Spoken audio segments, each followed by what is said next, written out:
All right, we're gonna be taking a look at a lock flow drill that we do. This comes from the DFA, or Dynamic Fighting Arts Kali system. We like to call it Seiwert method Kali because it was founded by Guru David Seiwert. This lock flow is 8 different locks. They all do with the arm, and it's a pretty simple lock flow.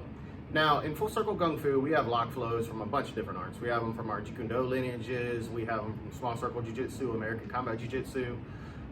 We've picked up lock flows from a lot of different people. The reason we're showing you this one is because it's really simple. If anybody's interested, I will record another video showing other lock flows. The purpose of a lock flow isn't to say I can nail 8 locks in a row. It's to help you learn transitional flow and movement so that if a person attacks you, you can go from one lock to the other, or just you find yourself in the position for the right lock. Now, the way we're going to do this, we're going to set it up the traditional way that it's done in DFA Kali. When he throws a hook, I'm catching and elbowing.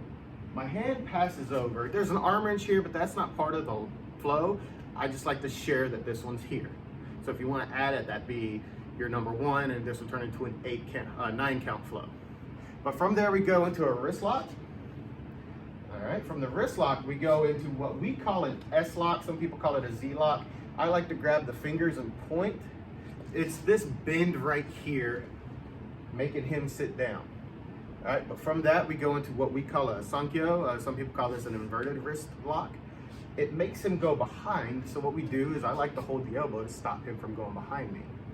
From there, all I do is bend the wrist forward and I go into a come along. Now from this come along, we transition by grabbing the hand, turning it palm facing the camera to get this wrist lock. If it hurts, tap. Yeah. All right. From there, we're gonna grab the thumb to get a thumb lock. Now we bump him out.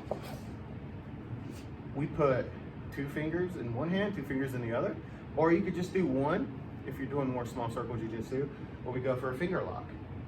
Now from that finger lock, I turn my hand inverted so that, again, his palm is facing me. I go with my hand to the elbow to lock and push him away. Like a little bit of Dumog in there. You know, Dumog's the art of controlling choke points. See how we can transition into another lock that's not even in that lock flow? So he could do this off of any punch. He could just, give me your hand. You could practice it this way. It's 8 locks in a flow. I added a lock, joint lock. I added one, apologize for that. Here, here. It's just a 8 lock flow. And again, he's not gonna punch me and I'm gonna go, oh, here's a lock, there's a lock, everywhere's a lock, okay? What we do is when he's punching, I pick one, punches again. Going into the elbow here. So I could transition into another one of the locks in the flow. If he attacks, give me your left hand for the camera just so I can see. And I'm looking at my movement. In my opinion, learning different joint lock flows helps you with that kind of sticky energy he's hitting. And I get close to where I can grab and control. Knowing where I can flow, okay, and transition to my next motion. Go here. Do a little bit of small circle jiu-jitsu flow here. Knowing where I can flow into my next lock is very important. In case he misses, or I misses.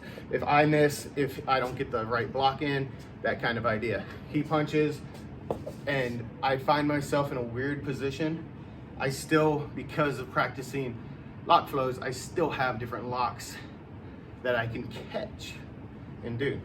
And that's just to say if you want to joint lock, because again, in Full Circle Kung Fu, he punches, he's blind.